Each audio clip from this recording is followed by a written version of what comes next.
아멘. 우리 주일날 시간마다 지금 요한복음을 살펴보고 있지 않습니까? 지난 주일에는 3장에서 니고데모와 예수님과의 중생 문제로 대화하는 모습을 살펴보았고, 오늘은 사마리아 여인과 예수님께서 대화하시는 그런 메시지를 통해서 하나님께 우리에게 주는 교훈을 얻고자 합니다. 이 3장에 나오는 니고데모, 또 4장에 나오는 사마리아 여인과 참 같은 면과 대조적인 면이 몇 가지가 있습니다. 먼저 이 다른 면이 뭡니까? 이 니고데모는 유대인의 최고 통치자면서 최고봉이라고 볼 수 있는 이 지도자입니다. 그런데 이 사마리아 여인은 사마리아 여인으로서 가장 어떤 면은 낮은 연약한 그런 한 동네의 여인이었다고 하는 사실입니다. 그리고 이 니고데모는 예수님을 찾아온 시간이 밤중이었어요. 그런데 이 여인은 한낮에, 요즘 표현한다면 6시라고 얘기하고 있는데 우리나라 시간으로 말하면 정오 12시입니다. 이 두 가지 이 예수님 찾아온 건 같지만 그 대화하는 그 모습이 이제 비슷하지만 그 밤중에 그리고 한낮에 다 사람들을 시선을 피해서 왔다고 하는 사실입니다. 그리고 이들이 이제 예수님과 이 대화 속에서 니고데모는 그렇게 지성인이고 최고 잘 나가는 사람이었지만 예수님과 대화가 통하지 않았어요. 그런데 이 사마리아인은 예수님과 대화하면서 갈수록 처음에는 예수님을 유대인으로 봤지 않아요. 그러다가 선지자로 보고 나중에 결과적으로 예수님이 메시아 주라고 고백하게 되고 알게 되는 걸 볼 수가 있습니다. 어떤 면에 보면 니고데모는 예수님과 통하지가 않았어요. 그렇게 많이 배우고 안다가지고 율법을 가르친 사람이지만 예수님 하시는 말씀, 물과 성령으로 거듭나지 않으면 하나님 나라 볼 수 없느니라 알아듣지를 못했어요. 그러나 이 사마리아 여인은 예수님과 대화하면서 점점점 예수님과 소통이 되었어요. 예수님 하신 말씀이 이해가 되어가지고 예수님을 하나님으로 기다리는 메시아로 고백하게 되어졌습니다. 오늘 본문 속에서 예수님은 이 사마리아 여인을 통해서 당신이 어떤 사람인가, 어떤 존재인가, 이것을 밝히고 있습니다. 우리 본문의 내용 우리가 너무 잘 아는 말씀이지만 간단하게 살펴보면 예수님께서 이제 이곳저곳 다니시면서 복음을 전하시다가 이제 어디로 가셨습니까? 유대를 지나서 이제 사마리아를 통과해 가지고 갈릴리로 가시고 계십니다. 그때 이제 이 유대를 떠나서 갈릴리로 가시는 도중에 이제 사마리아 성을 통과해서 가십니다. 그 당시에 이 지도를 보면 어떻습니까? 보통 그 유대인들이 사마리아인과 서로 상대를 하질 않아요. 멸시하고 천대하는 그런 역사적 그런 배경이 있습니다. 그래서 그 유대인들은 저 갈릴리로 갈 때, 북쪽에 있는 갈릴리로 갈 때 사마리아 중앙으로 가지 아니하고 빙 돌아서 요단강 주변, 다시 말하면 우회해 가지고 베리아를 거쳐서 이제 이 북쪽 갈릴리로 간 거죠.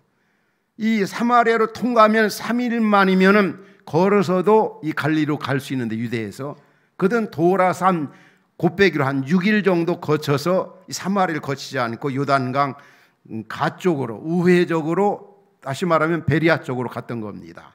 그런데 예수님은 그렇게 하질 않았어요. 중간 이 지름길로 사마리아를 통과해서 갈릴리로 가시는 그런 중이었습니다. 그런데 그때 마침 한 사마리아 여인이 이 점심 때 야곱의 우물이라고 일컬어지는 그 우물을 기르러 왔습니다. 근데 때가 이제 점심때고 제자들은 음식을 사러 이제 동네로 들어가고 예수님이 물길러 온 사마리아 여인에게 이제 물을 달라고, 예수님도 너무 피곤하셔서, 인성을 지니신 예수님으로서 피곤하셔서 물을 좀 달라고 그랬습니다. 그러니까 이 여인이 뭐라고 대답합니까? 예수님께, 아니 당신은 이 유대인으로서, 더군다나 유대인 남자로서 사마리아인 여자에게 왜 물을 달라고 하느냐. 그러니까 예수님이 그 여인에게 뭐라고 얘기합니까? 너 내가 물을 달라고 하는 사람이 누구인 줄 내가 만약에 나를 안다면 나에게 물을 주었을 거다. 그러면서 예수님 하시는 말씀이, 이 물을 먹는 자는 목마르지만 내가 주는 물을 먹는 자는 영원히 목마르지 아니하다. 그러니까 이 여인이 뭐라고 합니까? 아니 이거 야곱, 우리 조상 위대한 야곱이 준 우물물인데 당신이 야곱보다 더 크단 말입니까? 어떻게 당신이 영원히 목마르지 않은 물을, 그 생수를 줄 수 있겠느냐? 좀 그 물을 줄 수 있다면 나에게 좀 달라. 나 매일 사람들을 피해가지고, 시선을 피해가지고 점심때마다 여기 물 길러 오는 거 너무 힘들다. 그러니까 좀 물을 좀 당신이 달라는 거죠. 그러니까 예수님이 뭐라고 했습니까? 너 내 남편 좀 불러와라. 너 남편 지금 있는데 남편을 불러오라 하니까 이 여인이 뭐라고 대답합니까? 나 남편이 없습니다. 남편 5이고 지금 사는 한 사람 6명째 살고 있지만 남편이 없다는 거죠. 그러니까 예수님이 그걸 알으신 거죠. 맞다, 내 말이 맞다. 그러니까 이 여인이 예수님에게 당신 보니까 유대인 정도가 아니라 선지자다, 하나님이 보낸 사람이다, 이렇게 고백을 했습니다. 그리고 나서 이 여인과 계속, 이 여인은 이제 예수님이 유대인에서 선지자로 봤다가 그 다음에 이 예수님 자기가 고민하고 있는 문제가 있어요. 그 문제가 어떤 문제냐면 예배하는 문제입니다. 예배를 정말 어디서 예배하느냐? 이 사마리아 그 그리심산에서 예배하느냐? 그렇지 않으면 예루살렘에서 예배하느냐? 이 예배 문제에 대해서 심각하게 고민하고 있어요. 요즘 말하면 이 코로나 시기에 현장에서 예배해야만 그 예배를 하나님이 받으시느냐? 그렇지 않으면 이 가정에서든지 어느 한 장소를 정해서 예배해도 그 예배를 하나님이 받으시느냐 안 받으시느냐? 조상들은 예루살렘에서만 예배해야 된다고. 우리는 지금 상황적으로 이 그리심산 여기서 이 성전을 짓고 예배하는데 여기서 예배하면 하나님이 예배 받지 않느냐 등을, 이 질문을 물어보는 거죠. 늘 예배하면서도 마음의 확신이나 감격이 없었던 거지요. 그 예배 문제에 대해서 선지자임을 알고 그걸 물어본 겁니다. 그러니까 예수님이 뭐라고 그랬습니까? 예루살렘에서도 말고, 그리심산에서도 말고, 예루살렘, 사마리아, 이건 무슨 장소가 중요한 게 아니다. 진짜 당신들이 지금까지 드렸던 예배, 그게 참다운 예배가 아니라 새 예배 시대가 왔는데 지금 도래했다. 지금이야말로 예배할 때다.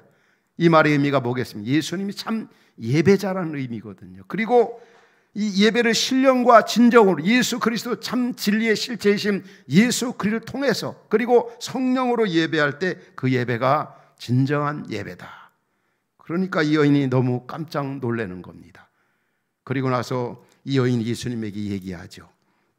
우리가 알기로는 메시아가 오면은 진짜 예배에 대해서, 인생 죽음 문제에 대해서, 죄 문제에 대해서 다 해결해 주실 것이다. 우리는 그때를 지금 기다리고 있고 그분이 오시기를 지금 갈망하고 있다. 예수님에게 그랬습니다. 그러니까 25절에 뭐라고 그럽니까? 26절에 보면 예수께서 이르시되 내가 말한 너희들이 기다리는 그가 바로 나라고 그랬습니다. 내가 바로 너희들이 기다리는 예수다. 이 사실을 깨닫고 나서 이 여인이 물동이를 버려두고 동네에 들어가서 우리가 기다리는 예수 그리스도 메시아를 만났다고 그 동네 사람들에게 다 전파했어. 그러니까 그 사마리아인 한 사람으로 인하여 그 동네에 예수 믿는 사람들이 참 많아졌어요.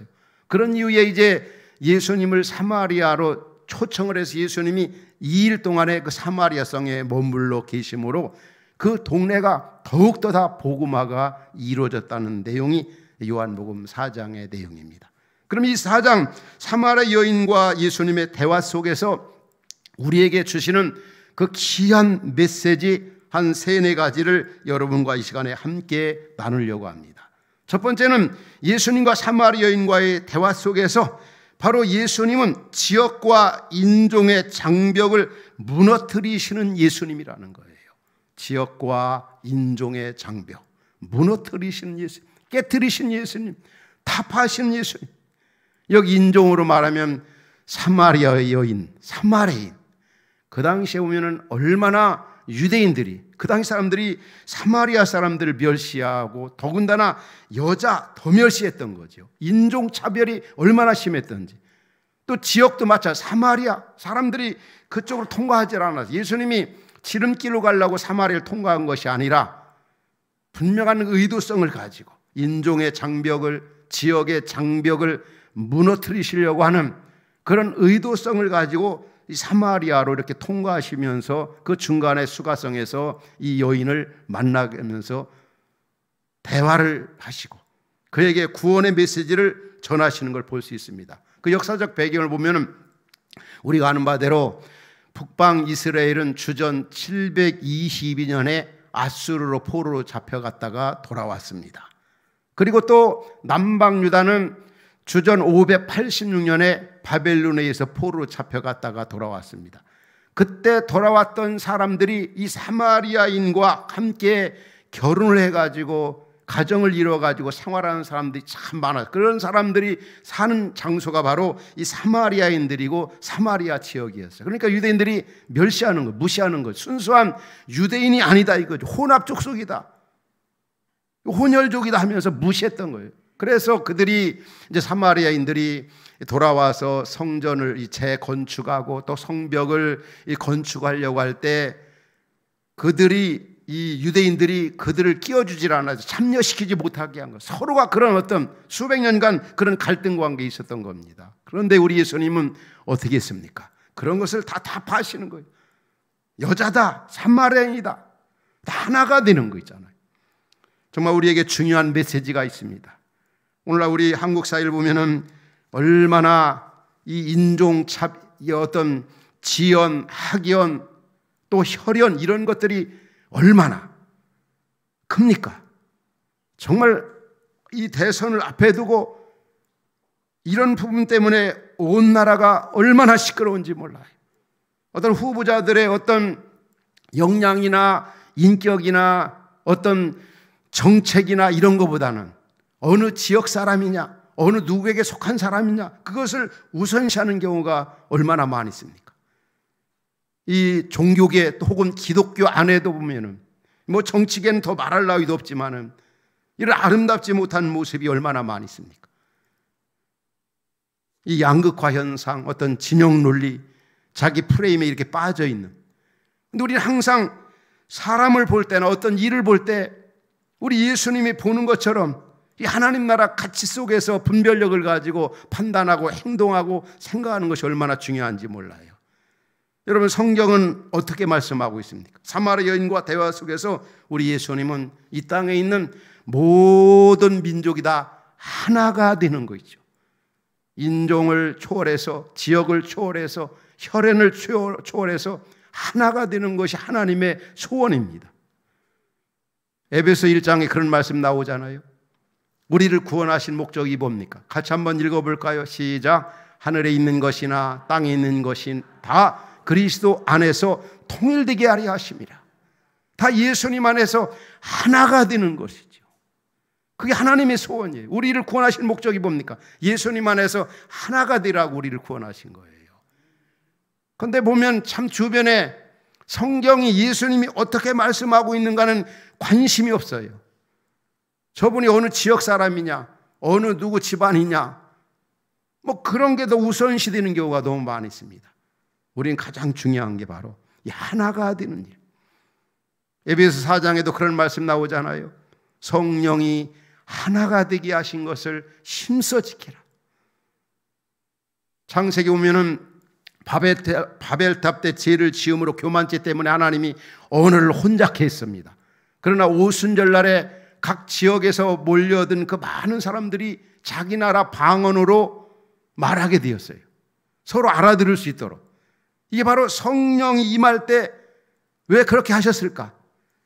교만죄의 범죄로 말미암아 흩어진 뿔뿔이 언어를 혼잡게 만들었던 그 죄의 결과를 성령 주심으로 말미암아 하나가 되게 하셨다는, 성령이 하나가 되게 하시고 힘써 지키라는 말이 그런 의미인 겁니다. 하나 되는 일이. 우리 예수 그리스도께서도 에베소 2장에 보면은 십자가로 가로막힌 장벽을 하나로 중간에 막힌 담을 허셨다고 그랬어요. 예수님의 십자가의 고난과 죽음과 부활을 통해서 우리가 하나가 되게 만드신 겁니다. 그럼 어떻게 해야 되겠습니까? 우리는 하나가 되는 일에 정말 집중해야 돼요. 지금 이 시대의 가장 불안함과 위험이 뭡니까? 최고는 이 핵 문제입니다. 더 큰 문제는 기후변화 위기입니다. 다시 말하면 이 지구가 붕괴될 직전에 있다는 거죠. 이 지구를 연구하는 지구 과학자들은 너무 지구 수명이 얼마 남지 않았다는 거, 이걸 너무 많이 알리면 온 세상이 너무 불안해진다는 거죠. 지금 심각해요. 얼마나 불안합니까? 이 위기입니다. 기후위기, 이 지구 붕괴 현상, 지구 어떤 쓰나미 현상이 지금 우리에게 오고 있다는 거. 또 핵 문제라든지 전쟁 문제, 이게 얼마나 심각합니까? 이 바이러스 문제도 마찬가지잖아요.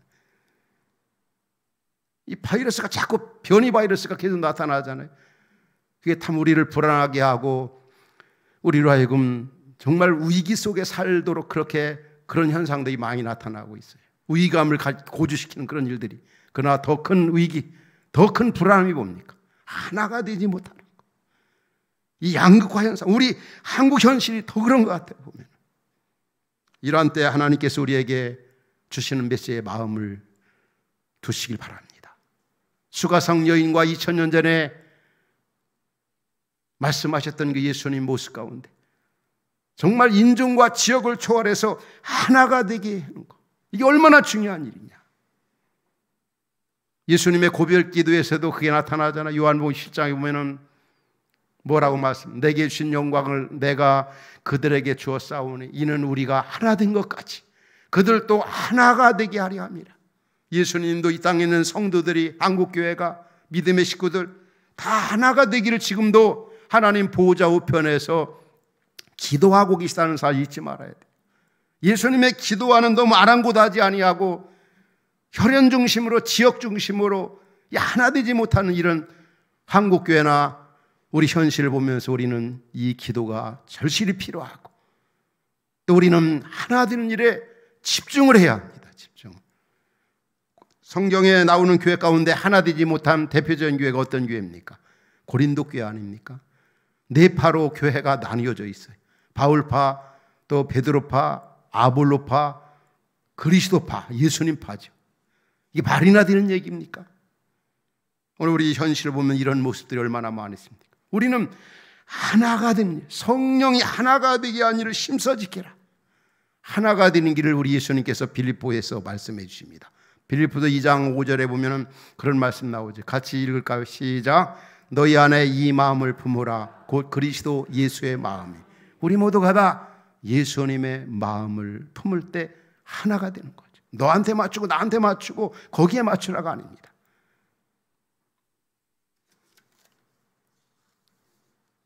하나가 되기를 그렇게도 소원하시는 우리 하나님 아버지. 수가성녀인 대화 속에서 첫 번째로 보여주는 메시지가 바로 그겁니다. 하나가 되게 하옵소서. 하나가 되라. 구원하신 목적이 뭐냐? 은혜 주신 목적이 뭐냐? 하나 되라, 하나 되라. 진리 안에서, 성령 안에서, 예수님 안에서 하나 되는 것. 두 번째, 오늘 본문 속에 주시는 메시지가 뭘까요?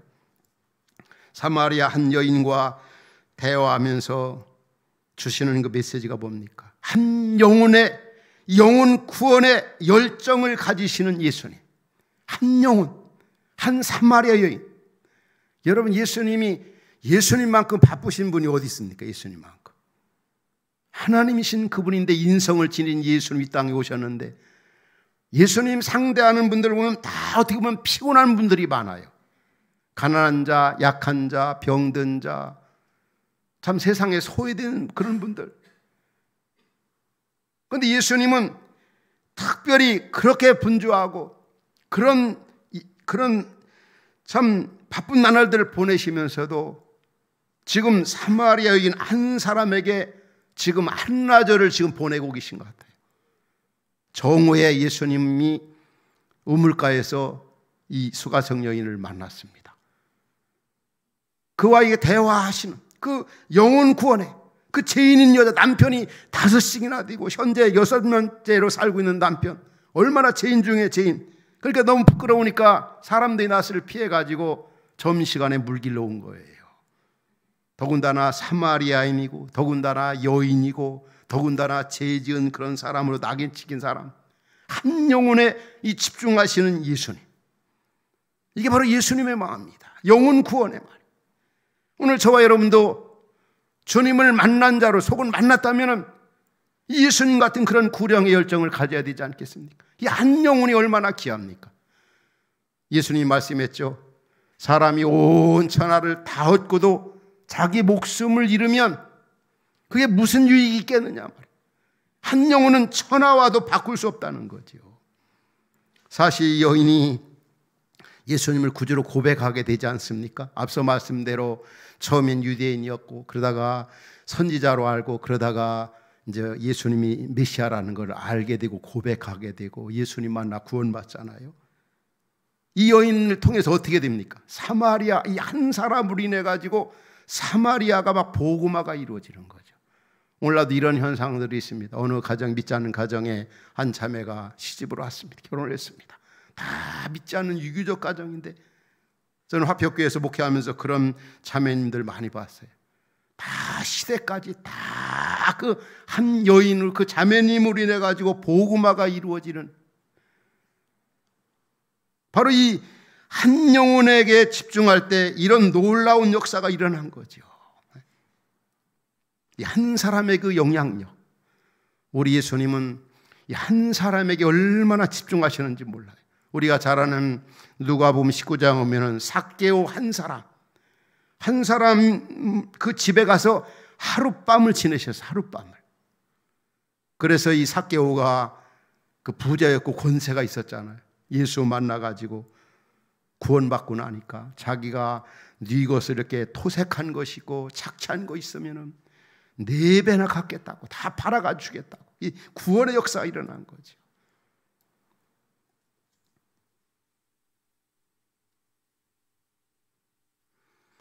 오늘 우리도 예수님과 같이 참 코로나 힘든 시기를 보내고 있지만 예수님 모르고 있는 한 영혼, 한 그 가정의 식구들, 어떤 주변의 동료들, 우리가 이 시대에 그런 마음을 가져야 되지 않겠어요?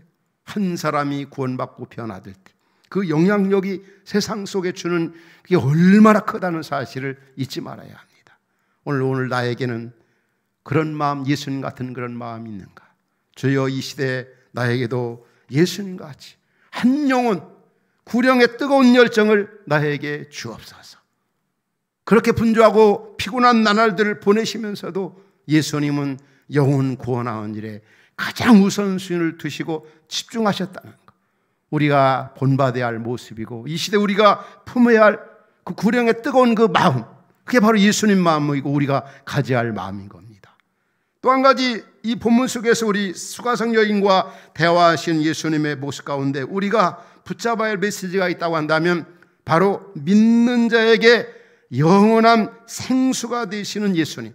우리 한번 따라서 합시다. 믿는 자에게 영원한 생수가 되시는 예수님. 사실 예수님과 이 수가성 여인과의 그 대화의 주제는 뭐죠? 바로 예수님이 영원한 생명이시다. 지금 물을 가지고, 보이는 물을 가지고 예수님이 질문을 던지면서 이 대화를 이끌어 가신 걸 볼 수 있습니다. 야, 지금 목이 마르니까 나에게 물을 달라. 그러니까 여인이, 당신이 왜 유대인으로서 나에게, 이 천한 여자 나에게 물 달라고 하느냐? 예수님이 말씀합니다. 물 달라고 하는, 지금 내가 만약 내가 누구인지를 알았더라면, 또 하나님 주시는 선물, 믿는 자에게 구원을 주시는 하나님의 선물을 안다면, 또 내가 그 장본이라는 거, 구원 주라는 거 알면 너 나에게 물을 주었을 거다. 그러니까 당신이 야곱보다 큽니까? 우리는 야곱이 최고 큽니다. 야곱이 이 물을 주었습니다. 예수님이 말씀했습니다. 이 물을 먹는 자는 목마르려니와, 4장 13절 14절에 그렇게 말씀하죠. 이 물을 먹는 자는 목마르냐, 내가 주는 물을 먹는 자는 뭐라고요? 영원히 목마르지 아니하다. 믿는 자에게 영원한 생수, 생명. 예수 믿으면 제 문제, 죽음의 문제가 해결되고 예수 그리스도가 영원한 생수가 되신다는 것. 여러분 그렇게 믿습니까? 바로 예수 그리스도가 우리의 영원한 생수가 되시는 그런 분이십니다. 이것을 보여주고 있는 거죠. 요한복음 7장에도 그런 말씀이 나와요. 우리 잘 아는 말씀이니까 다시 한번 읽도록 합시다. 시작. 나를 믿는 자는 성경 이름과 같이 그 배에서 생수의 강이 흘러나오리라 하시니, 나를 믿는 자는 그 배에서 생수의 강이 흘러, 보이는 물을 가지고 영원히 목마르지 아니하는 그런 생수의 강을 예수님이 그 사마리아 여인에게 설명하고 있는 겁니다. 사실 우리가 아는 바대로 요한복음 전체 주제는 뭡니까? 예수 믿으면 영원히 죽지 아니하고 산다. 예수 그리스도가 구원자, 생명의 주다.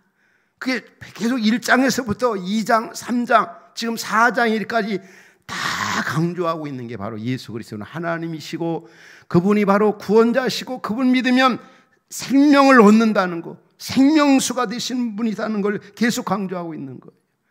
1장에서도 뭐라고 말합니까? 이 예수 그리스도는 요한과 또 세례 요한의 얘기, 이분은 생수가 되시는 생명, 빛에 그 안에 빛이 있었다. 그분은 생명의 빛이다.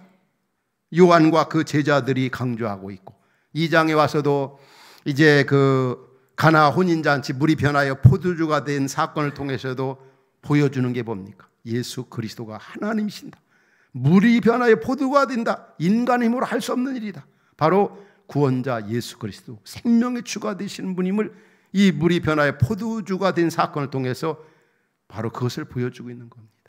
2장 성전 그 청결 사건, 대청소 사건을 통해서 마찬가지입니다. 유대인들이 지키는 어떤 절기나 어떤 제사 행위나 어떤 행동이나 율법으로는 구원받을 수가 없다는 거예요. 오직 예수 그리스도 생명이신 예수 그리스도를 믿음으로만, 성전의 주인 되시는 그리스도를 통해서만이 구원받을 수 있다는 것. 또 우리 3장에 들어와 니고데모와의 사건을 통해서도 자력으로는 누구도 구원받을 수 없다. 유고난 것은 육이요. 바로 니고데모의 대화 속에서도 바로 위로부터 오신 성령의 은혜, 말씀으로 거듭나서 예수를 믿어야만이 구원받으시다. 그래서 하나님이 세상을 이처럼 사랑하사 독생자를 주셨으니 누구든지 저를 믿는 자마다 영생을 얻으리라. 계속 니고데모에게도 강조하는 게 뭡니까? 믿으면 생명수 되시는 예수로 영원한 생명을 얻는다. 또 4장 이 여인과의 대화 속에서 계속 강조하는 게 바로 믿는 자에게 영원한 생명수가 되신 분이 바로 예수 그리스도라는 것을 사마리아 여인과의 대화 속에서도 우리에게 가르쳐주고 있는 겁니다. 다시 한번 우리는 고백하는 것입니다. 예수 그리스도는 믿는 자에게 영원한 생명이 되시는 분이다. 생명수가 되시는 분이다. 이 말씀을 들을 때, 읽을 때, 묵상할 때 여러분 어떤 생각이 되어집니까? 참 한치 앞을 내다볼 수 없는 이 힘든 코로나 시기, 무시무시한 어떤 면을 환난을 앞에 두고 있고 재앙을 앞에 두고 있고 그런 재앙을 겪고 있는 시대 속에서 참 예수님 만나 생명수 되시는 예수 그리스도 만나서 영원한 생명을 소유하고 그분을 우리의 왕으로 모시고 살고, 우리는 사는 이유와 목적을 알고 또 돌아갈, 또 우리를 기다리는 부활의 주님이 있고 천국이 있으니 얼마나 감사한 일입니까? 바로 예수 그리스도는 믿는 자에게 생명이 되신다. 이것을 예수님이 사마리아 여인과 대화 속에서 가르쳐주고 있는 겁니다. 마지막 또 한 가지 우리가 붙잡는다면 이 대화 속에서 우리에게 보여주는 메시지가 뭡니까? 바로 인생의 진정한 행복과 만족과 가치는 바로 예수님 안에 있다고 하는 걸 보여주고 있어요. 예수 안에 있다. 진정한 만족, 진정한 삶의 가치. 왜 그렇습니까? 바로 이 여인이 아마 남편을 6번째로 이제 같이 사는 이유가 뭐겠습니까? 어떤 세상의 쾌락이나 세상의 어떤 만족이나 세상의 어떤 영광이나 그런 거 생각하면서 6번째 남편과 지금 사는 것 같아요. 이런 부류의 사람들이 세상에 많이 있죠. 어떤 사람들입니까? 바로 지난주에 공부한 니고데모 같은 경우도 마찬가지입니다. 그는 최고 공부를 많이 한 사람입니다. 아는 거 참 많죠. 권력가입니다. 사내들인 공회원 가운데 하나요. 바리새파다면 엘리트 의식을 가진 사람이에요. 그런데도 그 인생에 날이 가고 나이가 들어갈수록 인생의 그 허무함을 메꿀 수가 없는 거예요. 그러니까 이목을 피해가지고 밤중에 예수님을 찾아온 거지요. 인생 문제, 죽음 문제, 또 영원히 사는 문제, 뭔가 좀 얻고 싶어, 뭔가 채워지지 않는 거지요. 삭개오 같은 경우도 만족을 얻으려고 했지만 찾지를 못했기 때문에 예수님을 찾은 거 아닙니까? 오늘 여인도 마찬가지입니다. 예수님 만나면서 이 여인이 해결받은 게 뭡니까? 이 물을 먹는 자는 목마르니요 내가 주는 물을 먹는 자는 영원히 목마르지 아니하이다. 예수님 만나면서 인생 문제가 해결되었어요. 남편 6명 제 문제가 해결되었어요. 죽음 문제가 해결되었어요. 내가 생수에 강이 된다. 인생 문제, 죽음 문제, 제 문제. 또 이 여인은 누구보다도 예배에 대해서 고민이 많았어요. 이 종교 생활을 했지만 뭔가 차지도 아니하는, 예배의 주체가 되신 예수님 성령을 모르고 지금까지 예배했던 거예요. 근데 예수님 만남으로 예배 문제, 죽음 문제, 또 인생의 삶의 문제, 제 문제 해결받았으니 얼마나 감사합니까? 이 여인은 물 길러 왔다가 물동이를 버려두고 동네 들어가서 우리가 기다리는 예수를 만났다고 전한 것입니다. 우리 예수 안에 진정한 우리의 삶의 의미와 가치와 만족과 행복이 다 예수님 안에 들어있다고 하는 사실, 여러분 그렇게 믿습니까? 우리는 그런 예수님을 발견했습니다. 그분이 바로 우리가 믿는 예수 그리스도입니다. 예수님이 말씀하신 대로 이 세상에는 어떤 것으로도 채워질 수가 없습니다. 우리 인생의 무한한 그 욕망을, 우리 자주 언급하는 말씀 가운데 하나가 세상의 부귀영화 모든 걸 누렸던 이 솔로몬 왕이 성령의 감동을 받아 기록한 전도서 1장에서 뭐라고 말합니까? 모든 강물이 다 바다로 흐르되 바닷물을 채우지 못하며, 강물은 어느 곳에 흐르든지 그리로 연하 흐르니라. 강물이 흘러 바다로 다 흘러가도 바닷물을 채울 수 없는 것처럼 무한한 우리 공허한 바다와 같은 우리 인간의 마음, 세상의 권력이나 세상의 어떤 영광이나 재물이나 이런 것들은 강물과 같다는 거죠. 아무리 그런 걸로 채우려고도 채울 수 없다. 바다와 같다. 그러나 그 안에 무한하신 하나님이신 예수 그리스도를 구주로 모시고 살 때 거기에 만족이 있고 가치가 있고 의미가 있다고 하는 사실이죠. 바로 본문 속에 주신 메시지가 바로 이겁니다. 예수 믿으면 인생의 진정한 만족과 가치, 행복을 누리면서 신나게 살 수 있다고 하는 것.